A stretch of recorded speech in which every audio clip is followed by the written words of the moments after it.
ఇవాళ నుంచి Telangana global summit అందంగా ముస్తాబైన హైదరాబాద్ నగరం. మధ్యాహ్నం 1:30 గంటలు గ్లోబల్ సమ్మిట్ ప్రారంభం. హాజరు కానున్న 154 మంది అంతర్జాతీయ ప్రతినిధులు.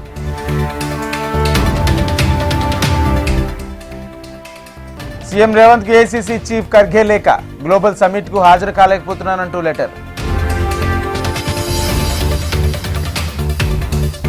హైదరాబాద్ లో రోడ్లకు ట్రంప్, రతన్ టాటా పేర్లు. తెలంగాణ ప్రభుత్వం వినూత్న ప్రతిపాదన.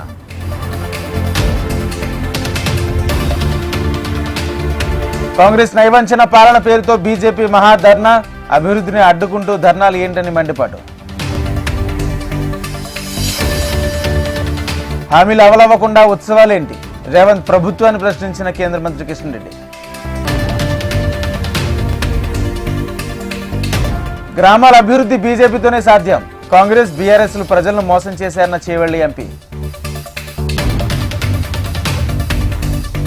రెడ్ బుక్ తన పని తాను చేసుకుంటూ పోతుందన్న లోకేష్. చట్టాన్ని ఉల్లంఘించిన వారిని వదిలిపెట్టేది లేదన్న మంత్రి.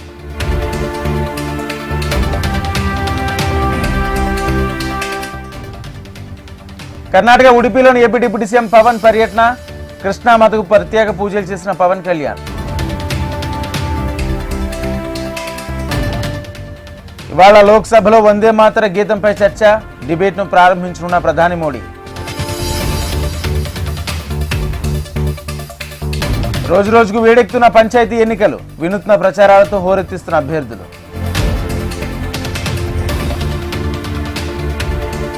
రెండో దశ పంచాయతీ ఎన్నికల్లో 415 గ్రామాల ఏకగ్రీవం. 3911 గ్రామాలకు జరగనున్న ఎలక్షన్స్. తెలంగాణ ప్రజలకు అలర్ట్. వారం పాటు కనిష్ట ఉష్ణోగ్రతలు నమోదయ్యే ఛాన్స్. అదుపు తప్పి బైక్ బోల్తా. బీటెక్ విద్యార్థిని మృతి. మేడ్చల్ జిల్లా నారపల్లిలో ఘటన. నాంపల్లో గంజాయి విక్రయిస్తున్న మహిళలు అరెస్ట్. 532 గంజాయి ప్యాకెట్లు స్వాధీనం చేసుకున్న పోలీసులు. గ్యాస్ సిలిండర్ పేలి మహిళకు తీవ్ర గాయాలు. రాజేంద్రనగర్ పిఎస్ పరిధిలో ఉప్పరపల్లిలో ఘటన. అమన్గల్లో వీధి కుక్కల స్వైర విహారం. 40 మందిపై దాడి చేసిన శునకం. ఎన్టీఆర్ జిల్లాలో స్క్రబ్ టైపస్ కలకలం. పురుగు కాటుకు మహిళ అస్వస్థత. ఆసుపత్రికి తరలింపు.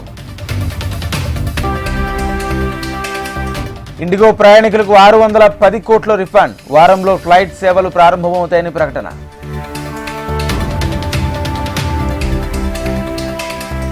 గోవా అగ్ని ప్రమాదంలో 25కు పెరిగిన మృతుల సంఖ్య. ఇరుకైన మార్గాల వల్లే ప్రమాదం జరిగిందని నిర్ధారణ. మృతుల కుటుంబాలకు 5 లక్షలు, క్షతగాత్రులకు 50,000. గోవా అగ్ని ప్రమాద బాధితులకు పరిహారం ప్రకటించిన సీఎం. రేపటి నుంచి India south Africa T20 series. 5 మ్యాచ్లు ఆడనున్న ఇరు జట్లు.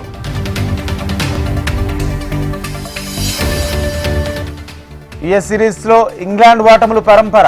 వరుసగా 2వ మ్యాచ్లోనూ ఓడిన ఇంగ్లీష్ టీం. చిన్నస్వామి స్టేడియంలోని ఆర్సీబీ మ్యాచ్లు.